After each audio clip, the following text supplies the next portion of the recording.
If you were to summarize yourself in 2 words, I wonder what 2 words you would use.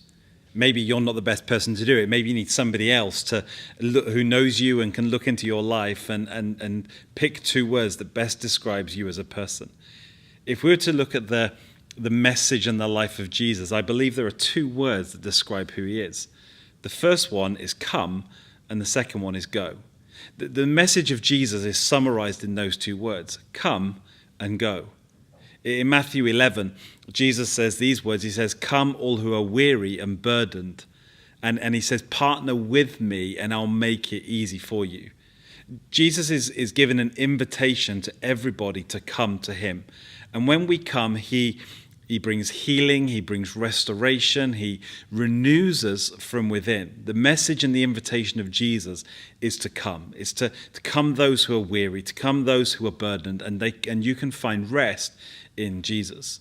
For every single one of us, there comes a point in our lives when we come to Jesus, when we draw close to him. But when we draw close to him and we find ourselves in that place of being healed up and forgiven and renewed, his language, the verb changes and it becomes go.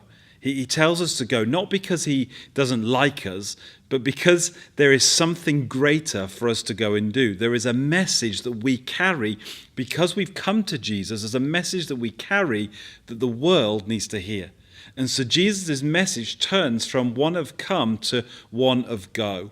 That doesn't mean that you can't come back to Jesus when you feel weary or you feel burdened, but the job description, if you like, of a saved individual, of a born-again Christian, a child of God, someone who knows the healing power of Jesus in their lives, the job description of that person becomes one of going.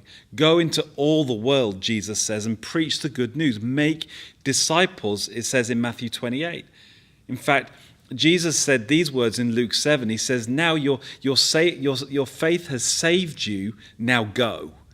That actually there's something in the heart of God, something in the way that he sets it up for you and I, that when we come in order that we may go.